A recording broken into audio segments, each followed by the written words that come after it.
Bonjour à tous, je suis contente de vous retrouver pour la pleine lune du 11 juin qui a lieu en Sagittaire et donc une pleine lune très belle, très jolie, vraiment j'aime beaucoup. Je veux préciser une chose très importante concernant les tirages, à savoir que les énergies que je vois, les inspirations, ce qui me vient, c'est une espèce de pâte molle à partir de laquelle, en fait, c'est vous qui façonnez tout ça, à partir de ce qui va vous impacter, de ce qui va vous toucher. Autrement dit, il y a peut-être 90% que vous allez laisser sur le côté, mais il y a 10% quand vous allez sentir que ça rentre dans le cœur et qu'il y a quelque chose, c'est là-dessus que vous avez un potentiel pour pouvoir ouvrir, créer, ancrer, vous réconforter, vous encourager, etc. Et puis grandir, retrouver de l'espoir, etc. Le but, c'est ça. Il y a un côté rigolo dans les tirages, sachant que c'est une espèce de support ludique, mais que ça n'est en rien quelque chose qui va déterminer votre moi, parce qu'encore une fois, on reçoit une lumière permanente, mais après ce qu'on en fait, ça appartient à chacun. Alors, cette pleine lune, donc, elle correspond au milieu du mois de Sivan. Donc, on a dit que c'était un mois qui parlait beaucoup du triangle, donc de l'équilibre, d'aller rechercher quelque chose dans le 3. Voilà. Je vous invite à regarder les vidéos précédentes si vous ne les avez pas vues. Et donc, je vais commencer par les lettres hébraïques que j'ai tirées. Et je tombe sur la lettre Tzadik et Resh après. La lettre Tzadik, justement, nous parle de justice, puisque le Tzadik, c'est le juste. Autrement dit... déjà et d'emblée, une lettre qui nous demande de faire notre part, qui va être dans l'affirmation de soi, dans la recherche justement de cet équilibre, de cette justesse. Autrement dit, eh bien, qui peut parler également de vulnérabilité, de charges négatives aussi qu'on peut avoir en soi et qui demandent à être nettoyées, travaillées. Mais vous allez voir d'une certaine manière, et on va vers la lettre Resh. Autrement dit, je pense aussi beaucoup retrouver son équilibre au niveau de la tête, au niveau du roche, de savoir aussi justement qu'on peut sans arrêt être dans ce renouvellement, puisqu'en fait le roche c'est Radasha, comme Rosh Chodesh, c'est-à-dire en fait on recommence, on recommence, on recommence. Donc là, d'ailleurs, le vrai tzaddik, c'est-à-dire le vrai juste, le vrai sage également, c'est celui qui sait très bien que c'est pas parce que hier a été une journée pourrie ou que l'heure qui vient de passer a été une heure pourrie que en fait l'heure d'après elle peut pas être extraordinaire. Donc d'aller rechercher et de savoir que ce qui est juste, ça s'inscrit dans ce renouvellement. Alors avec le Resh, j'ai aussi la notion d'équilibre, puisque le Resh est une lettre en lien avec l'oreille. Donc, et on sait que c'est dans l'oreille que se trouve l'équilibre. Autrement dit, beaucoup d'écouter cette voix intérieure pour pouvoir obtenir l'équilibre qu'on souhaite. Tous les endroits dans votre vie où vous sentez vous pencher trop d'un côté ou de l'autre, eh bien, c'est le fait de réussir à obtenir cette espèce de réunification ou de réconciliation pour pouvoir repartir justement avec une définition des choses qui soit beaucoup plus stable, juste, ancrée dans la certitude du moment qui passe, du temps dans lequel vous êtes, et vous dire aujourd'hui ça c'est ma justesse, point, peut-être demain ce sera autre chose, mais on s'en fout parce que j'y suis pas. Alors, je vais, donc si je globalise un petit peu, ça va être vraiment de retrouver une force intérieure, une espèce d'assurance et d'exprimer cette justesse dont on a parlé. J'ai fait un tirage de l'arbre des séphirotes et je vais commencer au niveau du Keter, donc tout là-haut. J'ai le guerrier lumineux avec la dualité. D'emblée, ça me pose les choses, c'est-à-dire que ce qu'on nous demande, c'est de garder la lumière, d'aller rechercher, de nous positionner, donc de faire le choix de la lumière. J'ai fait une vidéo il n'y a pas très longtemps sur le choix qui parlait de ça, justement. C'est rigolo. Et donc, pourquoi parce que oui, on a cette dualité, on a ce tiraillement, et que de temps en temps, on tire vers la lourdeur, la chama, le truc bien désagréable. Et puis en même temps, en fait, on aspire à complètement autre chose. Le guerrier lumineux, c'est quoi? C'est celui qui va être capable, je vais y arriver, de faire le choix, justement, au sein de cette dualité, de choisir toujours le biais gagnant. C'est-à-dire, non, je sors du côté dans lequel j'ai pas envie d'aller. Donc c'est un beau programme parce qu'en fait, j'avais fait toute une vidéo là-dessus en disant que c'était ça, être un homme fort. Ben, on est en plein dedans. Donc vous voyez, les énergies, elles se confirment. Au niveau de la Chokhmah, donc cette sagesse révélée, cette sagesse dont je me laisse inséminer, que je vais écouter justement comme on disait avec la lettre Resh, eh bien on a le flux et la transcendance. Donc voilà, ça parle très fort pour moi. C'est-à-dire en fait à quelle énergie je me connecte. Et que ça en fait on a le choix. Ça s'entraîne, hein, ça se muscle pour véritablement retrouver cette capacité quand on a des moments de down, de se dire il n'y a pas de fatalité. Et j'ai pas à m'inscrire là-dedans me disant bon bah tant pis, la journée est foutue. Ou alors la semaine des fois. Non. Et comment est-ce que je retrouve finalement cette espèce d'impulsion pour me reconnecter à quelque chose qui est selon mes valeurs, selon ma volonté, c'est-à-dire quelque chose qui est, pourquoi est-ce qu'on va l'appeler transcendant? Parce que au-delà de la noirceur, au-delà de ce que mes yeux physiques ils voient, en fait, il y a quelque chose de complètement différent et que je peux pas développer. C'est pas l'objet non plus de ces tirages. Faut étudier et vraiment se muscler. Encore une fois, il y a des outils pour faire ça, mais de réussir au sein de ce qui me paraît obscur dans ma vie, de retrouver l'espoir, la frite, la joie, de ne pas croire à tous ces mensonges finalement, et progressivement, tranquillement, mais sûrement, de retrouver en fait mon vrai moi. Voilà, on n'est pas né triste, déprimé, je sais pas quoi, désespéré. Non, on est né et on avait une vitalité de folie. D'ailleurs, la vitalité des enfants, elle est épuisante pour les adultes, mais il faut pas chercher pourquoi. Donc finalement, de retrouver ce point-là, en sachant que la vitalité, elle m'est toujours donnée, de retrouver ce regard-là et cette appréhension-là de la vie. Voilà, la sagesse, la Chokhmah. Ensuite, je vais vers la Bina, c'est-à-dire la manière dont moi, je vais m'approprier les choses. Et c'est super intéressant, parce que du coup, j'ai la carte de la Terre avec la carte de l'anneau. L'anneau qui va nous prévenir qu'en fait, tout est fonction des cycles. Et donc, de réussir à sortir justement de tous nos cycles, alors qu'on a appelé schéma répétitif, machin, etc. Autrement dit, c'est tout ce que vient nous dire la Lune. La Lune, elle vient nous dire, non mais c'est pas parce qu'à un moment donné, toi t'as vécu ça pendant X temps dans ta vie que ça doit rester comme ça. Et donc jusqu'où je suis capable de me projeter, et de me projeter dans ma tête, justement pour sortir de ça. Et créer un nouveau cycle, laisser un nouveau cycle apparaître. Voilà, donc quand on a eu des difficultés, parfois des difficultés qui ont pu durer des années, encore une fois, ben de se poser la question, mais en fait c'est peut-être le moment de sortir de ça. C'est peut-être le moment de retrouver cette espèce d'ancrage. Et alors, pourquoi la carte de la Terre, elle me plaît bien? Mais parce que là, on nous parle de la Bina, c'est-à-dire aussi, alors c'est l'intelligence, mais c'est une intelligence supérieure, c'est une intelligence transcendante, parce qu'elle a été réinformée par quelque chose de beaucoup plus grand qu'elle. Et donc, elle va être à même de porter du fruit sur la terre, de nous ancrer encore plus. C'est pour ça que j'ai créé l'onglet pour une spiritualité incarnée, pour une spiritualité dans la matière, encore une fois, parce que c'est bien gentil les jolies phrases et les beaux mots, mais à partir du moment où moi je ne vis pas ça, où je n'expérimente pas ça, ça ne m'intéresse absolument pas. C'est beau, ça fait un joli décor, mais bon, me fait une belle jambe, comme dirait l'autre.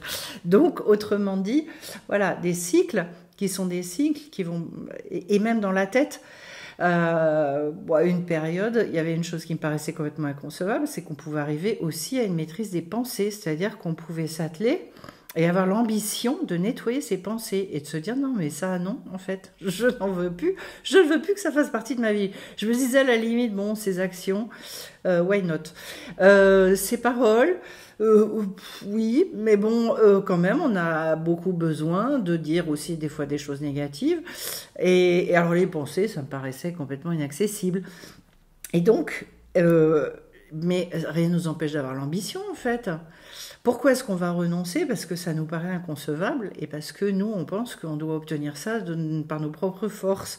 Non, non, non, non, non.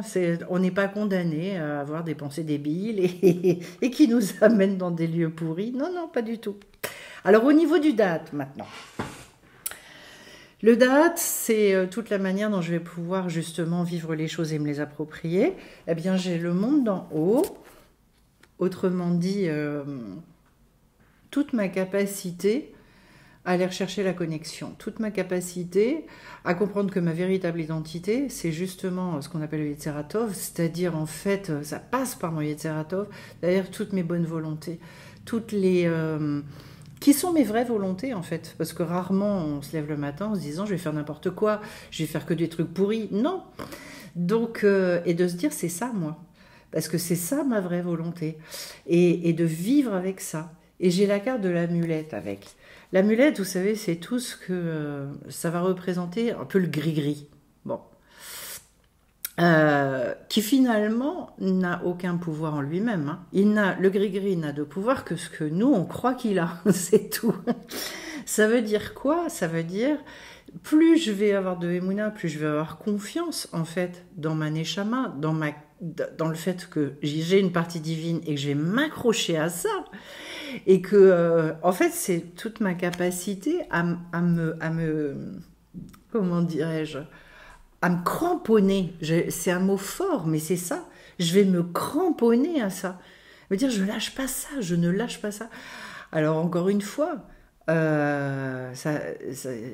demande du travail, ça demande de se casser la figure, d'y retourner, de se casser la figure, d'y retourner, en se disant, non, mais... Et plus ça va, et plus on y retourne vite, en fait. Et quand on sent que ça glisse, on se dit, oh là là, non, non. Voilà. De telle sorte que, progressivement, là où on a pu rester enfermé pendant des semaines ou des mois, et ben la période, elle se rétrécit jusqu'au moment où, quand la proposition de lourdeur, elle arrive, on dit, oula, qu'est-ce que c'est que ce truc-là? J'ai pas du tout envie que ça rentre chez moi, ce machin-là. Voilà.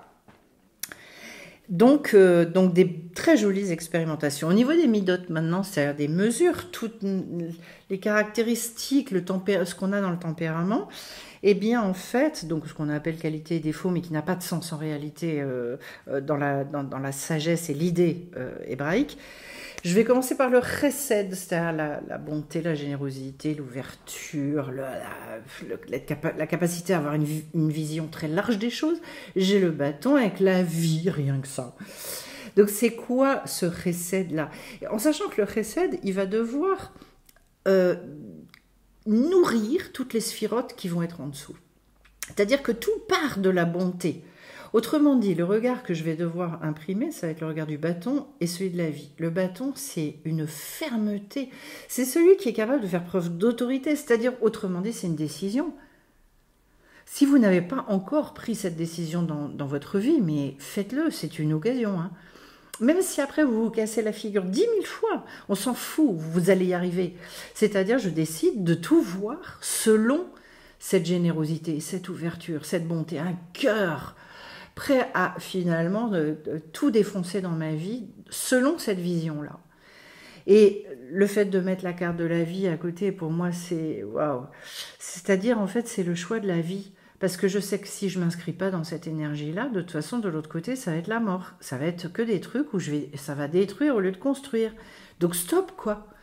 Alors, extraordinaire de commencer par là, avec finalement une fermeté là-dedans. C'est-à-dire, en fait, c'est vous. Mais depuis quand est-ce que je vais décider de me laisser glisser et de penser que je dois vivre dans des idées à la noix? Et non, même pas. Et ça, c'est votre choix. Et rien ne résiste devant ça. Si vous choisissez ça, vous allez le vivre. Encore une fois, même si ça se muscle, si en face, qu'est-ce que j'ai pour compléter ça? Si j'insémine cette énergie-là, eh bien en face, j'ai le vent avec le logis. Au niveau de la gvoura, c'est-à-dire la force. La gvoura, elle est aussi associée au din, c'est-à-dire quelque chose de... din, ce sont les jugements. C'est avec le vent et avec l'idée du logis. pour moi, je vais commencer par le logis, c'est l'idée de construire ce qu'on appelle le beit en hébreu, c'est-à-dire c'est sa construction intérieure, c'est tout l'établissement de nos limites aussi, c'est-à-dire en fait ma maison intérieure, qui est d'ailleurs notre corps, notre esprit, tout ça, mais c'est aussi chez moi, mon chez moi, c'est aussi mon entourage. Plus ça va et plus j'agrandis, et bien en fait tout mon entourage, il va aussi devoir s'inscrire finalement dans quelque chose qui va être de l'ordre du logis, de mon bait, c'est-à-dire je laisse rentrer chez moi que ce que j'ai choisi de rentrer. Et le reste, c'est coup de pied au derrière, je mets ça dehors. Et avec le vent. Alors, je vous invite vraiment. Le vent, c'est l'idée du roi. Autrement dit, je vais écouter véritablement ce degré, qui est un degré d'âme, hein, le roi. Autrement dit, qu'est-ce qui est juste pour moi, qu'est-ce qui n'est pas juste, qu'est-ce qui je veux pas, j'aime pas. Ça nous appartient en propre. Vous savez, il y a des fois, on est amené que si on écoute ça, par exemple, on est invité chez quelqu'un, puis on se dit non, ce soir, non, c'est pas possible. En fait, c'est trop lourd. Non, même pas en rêve. Eh bien, en fait, c'est ça. Je vais écouter le vent. Je vais écouter ce roi qui me dit va là, ou alors ne va pas là, ou c'est-à-dire dans cette justesse profonde qui est la mienne. Voilà. Et je vais expérimenter à ce moment-là quelque chose de complètement nouveau. Le tout inséminé par cette vie, par je trouve ça magnifique. J'arrive à Tiferet. Tiferet, c'est le centre de ce tirage au niveau des midotes. Et donc, en fait, j'ai la danse des fantômes avec l'axe. La danse des fantômes, c'est tout ce qui se rappelle à nous, comme si finalement, vous savez, les trucs qu'on n'arrive pas à décoller, le chewing-gum sous la chaussure, ces espèces de choses qui sont moitié dans l'inconscient. D'ailleurs, le tzaddik, la lettre tzaddik nous parle de ça, de passer de l'inconscient au conscient aussi. Autrement dit, par rapport à ça, avec la carte de l'axe, petit à petit, ça me fait penser à la lettre Vav, l'axe, parce qu'en fait, le Vav, c'est la lettre qui est capable de transformer le futur en passé ou le passé en futur. C'est une lettre, ce qu'on appelle le Vav conversif. L'axe, c'est ça. Parce que c'est le Vav, c'est un trait. Et que vient un moment, je crois, où on a besoin de beaucoup demander, de se débarrasser, le fait de se voir comme étant le fruit d'un parcours, d'un passé, de tout ça. En tout cas, vous savez, dans nos incapacités, dans les tristesses qu'on peut... C'est-à-dire que, oui, il y a des choses à traiter, et puis la vie, elle a ce doigté de faire remonter les trucs qu'on doit traiter. Mais autrement, est-ce qu'il n'y a pas possibilité tout simplement de travailler de manière nue, sans penser à des choses spécifiques, mais de se dire, mais en fait, est-ce que moi, j'ai pas envie de me découvrir et de trouver cet axe-là en moi, en dehors complètement, mais complètement de ce par quoi je suis passée? Parce que c'est pas ça qui me définit. Ça a été des outils pour, machin, etc., et puis pour me faire découvrir plein de trucs, ok, mais bon, vient un moment où terminer. Moi, je le vois vraiment, cet axe-là, comme est-ce que c'est pas le temps, pour certaines personnes, si ça vous parle, de trouver un axe qui est complètement différent. Voilà, il y aurait beaucoup à dire, il y a plein de trucs qui me viennent, mais je peux pas. Ensuite, au niveau du Netzar, c'est-à-dire la Sphira qui va être vraiment dans la force à déployer pour aller à la victoire, cette détermination absolument extraordinaire, j'ai la carte de l'équilibre avec la carte de l'éclair. Pour moi, il y a une complémentarité avec ce qui vient d'être dit. D'abord, on retrouve l'idée de l'équilibre encore, et en lien avec la carte de l'éclair. C'est comme s'il fallait s'attendre à des choses fulgurantes. En fait, il y a aussi une chose, puisque je travaille beaucoup sur la simplicité, d'ailleurs ce sera dans la prochaine formation sur Tout va bien, j'attends ça avec impatience, le moment où on va parler de la simplification, de la simplicité. C'est quoi vivre simple? Et que en fait, Nous, comme on a l'impression qu'on doit toujours tout faire avec nos mimines, se débarrasser d'eux, machin, etc., on a l'impression que ça va prendre 3 plombes. Et on nous apprend ça. On nous apprend que tout doit être... Ça passe par la lourdeur, par la complexité, qu'il faut souffrir en fait, hein, pour... voilà. Et ben, pas du tout, en fait. Et que cet équilibre-là, il naît aussi de cette conscience que tout vient en un éclair. Parce que quand on a cette illumination, qui est, je sais pas quand je vous souhaite à tous d'avoir vécu, et plusieurs fois, et de nombreuses fois, cette chose-là, quand ça vient percuter au bon endroit, dans le cœur, là, en même temps, ça intègre, en fait. Et qu'en fait, on n'a plus besoin des explications de texte à ce moment-là. C'est-à-dire, waouh, le truc, oh, qu'est-ce qui vient de se passer? Et en moi, il y a un avant et un après. Et on le sait, il y a un avant et un après. Mais comme on n'y croit pas, en fait, ça ne veut pas dire que les éclairs, ils tombent pas sur nous. Hein. Ça veut dire qu'on passe complètement à côté. Et que pour être capable de vivre ça, en fait, il faut être ouvert à ça.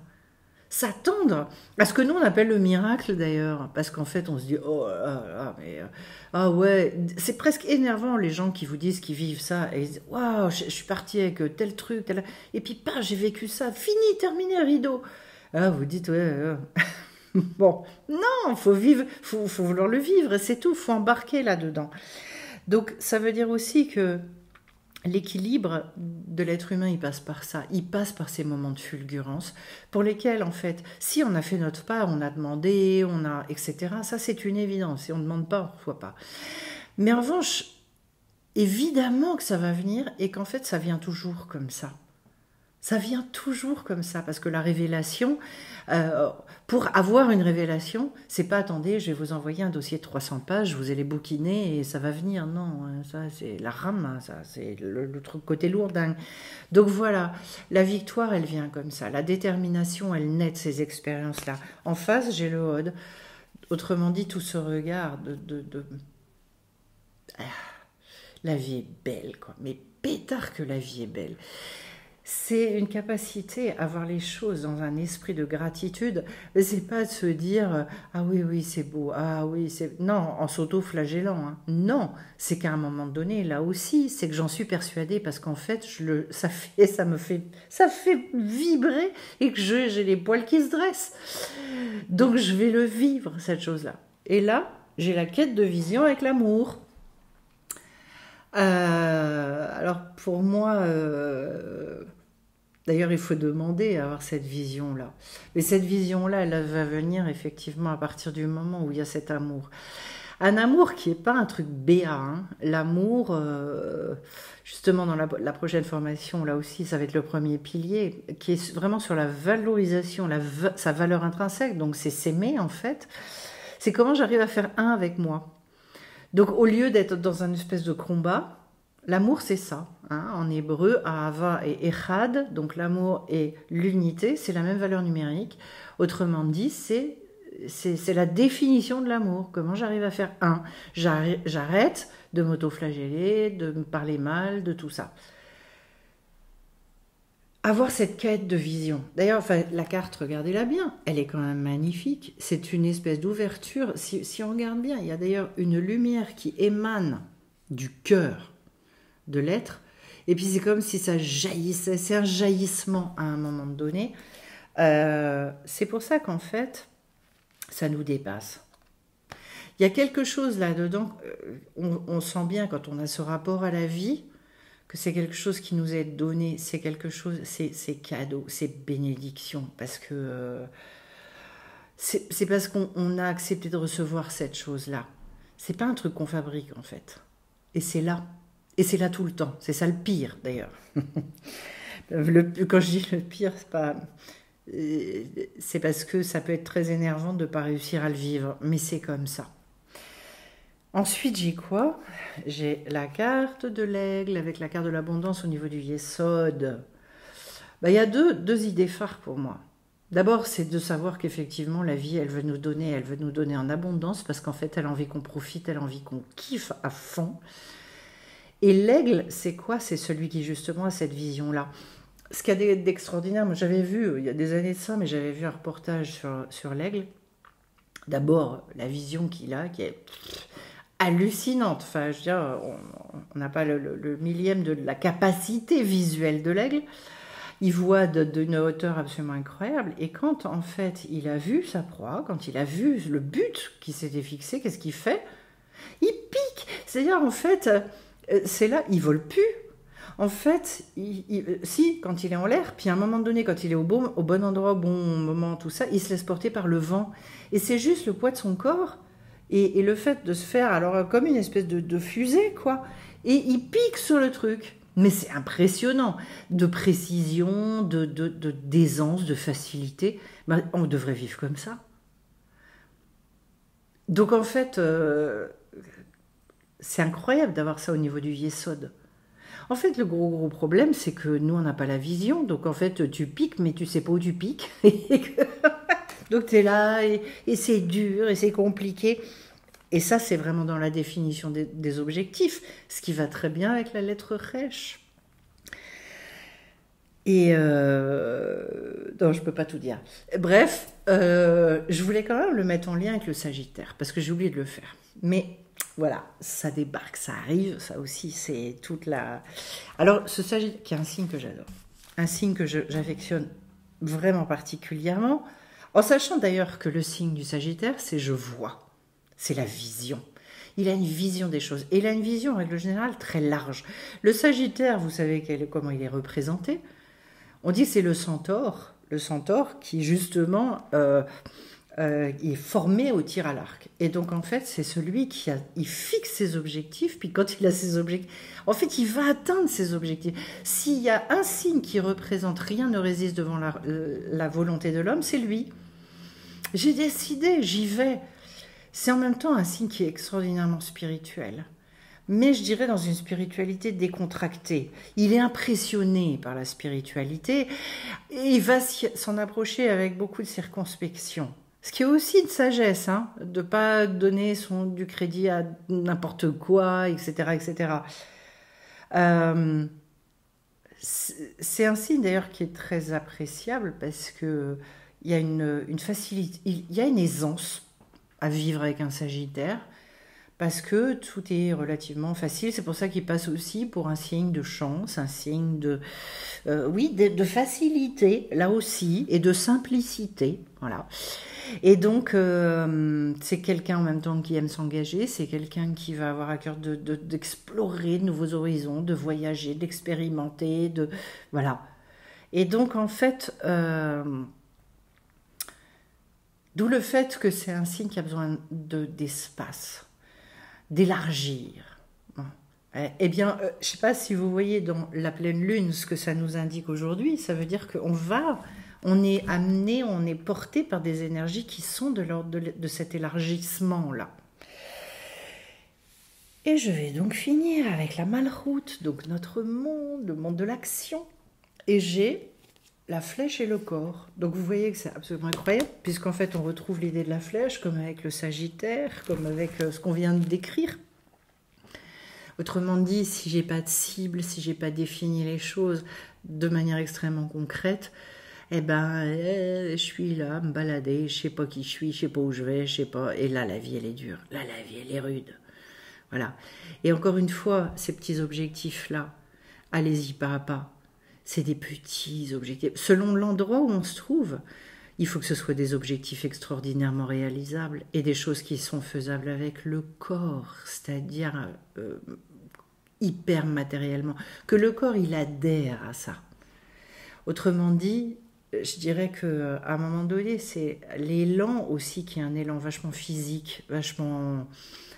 quelque chose qui soit porteur. Et ça, je dirais pour le corps, il participe à ça. Sans retenir, sans être dans des réticences, etc. Ça veut dire qu'en fait, il est rassuré, il n'y a pas de peur. Donc, il est nourri par cette énergie qui est l'énergie transcendante dont on a parlé plus haut. Voilà, dans une espèce d'aisance et d'évidence.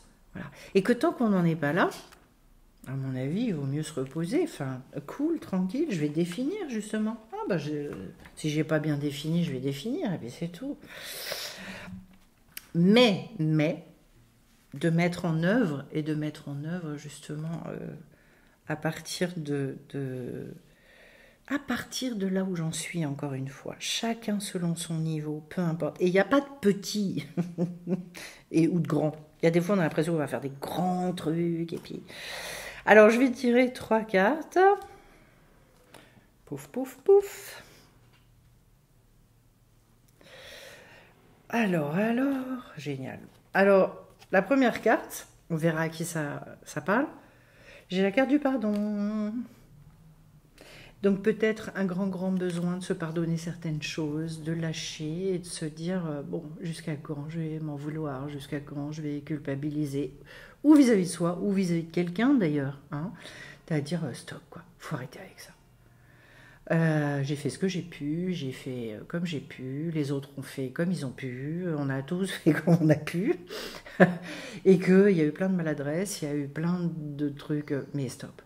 Voilà, donc une bonne fois pour toutes, et c'est peut-être aussi le moment, que ce soit vis-à-vis de vous-même, vis-à-vis de quelqu'un, vis-à-vis de quelques-uns, de dire je relâche tout ça. Voilà, les fantômes du passé, on est vraiment là-dedans. Deuxième chose, la sororité. Autrement dit, alors ça, moi j'y crois profondément. Avec les cours de Kabbalah, justement, qui ont commencé le dimanche soir, c'est vraiment de découvrir à quel point on est dans cette complémentarité. Je crois qu'une des plus belles choses qui m'a touchée, mais profondément touchée, c'est quand je me suis rendu compte, puisqu'il y a un noyau voilà, au niveau de Séphiroth et compagnie, qui étudie, il y a tous ces moments de partage et que avec ce désir véritablement d'aller rechercher l'idée du groupe, l'idée d'une communauté, et c'est de réaliser qu'en fait, cette communauté, quand on a regardé qui appartenait à quelle sphira dans le groupe, et bien en fait, réaliser que tout l'arbre des séphirotes était représenté dans le groupe. Donc on a toutes les énergies de l'arbre des séphirotes. Donc de se dire waouh. Et je veux dire, on n'est pas 50. Donc du coup, il aurait très bien pu manquer. Non. L'arbre est au complet. Et cette idée-là, elle m'a réjouie. Enfin, ça a été un baume sur mon cœur, une espèce de clin d'œil aussi. Et puis la troisième carte, bon, alors là, bon, nourrissez-vous-en, je sais pas. C'est la joie. C'est la joie, sachant que cette énergie de la joie, je l'avais dit il y a quelque temps, parce que j'avais fait un stage là-dessus, c'est l'énergie la plus élevée qui soit. On la met, bon après il n'y a pas de hiérarchie, mais la joie elle inclut tout en fait. La joie elle inclut l'amour, elle inclut... Donc en fait, quand on a la joie, on a tout. On a tout, c'est pour ça que Rabbi Nachman de Breslev insiste autant là-dessus et qui donne tout un tas de choses, la danse, plein de choses pour en arriver à la joie. Puisqu'à partir du moment où on n'a pas la joie, on est déconnecté.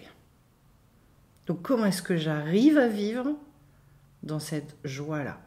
Ça peut être difficile d'entendre ça, mais sachez que de toute façon, si vous la cherchez, cette joie-là, on va vous la donner. Personnellement, c'est vraiment quelque chose que j'ai cherché pendant plusieurs années, des années.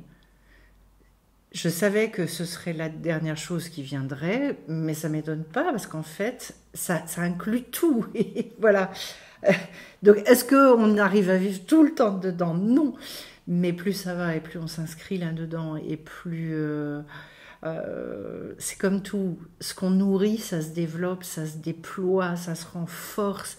Donc de ne pas s'en vouloir si certains d'entre vous n'arrivent pas à vivre encore, à toucher des moments comme ça véritablement, ou alors que c'est trop court ou que trop fugace. Si vous le voulez, on va vous le donner, c'est pareil. Voilà. C'est un tirage magnifique et c'est un tirage extrêmement profond. Donc voilà, ce par quoi vous aurez été touché, et ben dites-vous, et ben on y va quoi. Allez hop, c'est parti. Et donc avant de vous quitter, je le redis, cours de Kabbalah tous les dimanches soirs, ouvert à tout sur simple inscription par mail à 18h30. Ensuite le stage, pas le stage, la formation qui commence le 17 juin, mardi 19h. Tout va bien. Voilà, avec 5 grands items et vraiment beaucoup de coaching, beaucoup d'exercices. Ensuite, les dimanches matins, avec les enseignements sur voilà, toute cette réparation de l'âme. Et puis les soins de réinformation qui suivent. Et puis très bientôt le stage donc, qui a lieu en août, sur lequel je vais vous faire une vidéo. Je vous retrouve bien vite sur la chaîne. Merci pour vos commentaires. Merci. Ah oui, et j'ai oublié. Le dimanche 29 juin, retenez la date pour ceux qui ont envie de venir écouter ou partager des expériences spirituelles qui ont été fortes, que ce soit d'ailleurs dans vos réussites ou dans vos échecs, on s'en fout, parce qu'en fait, de toute façon, nos échecs, ils sont là pour nous faire avancer, et à chaque fois, en fait, on réalise qu'on a compris des choses suite à ça. Voilà, je vous embrasse, et cette fois-ci, c'est la bonne, et je vous dis à très vite sur la chaîne. Bye bye.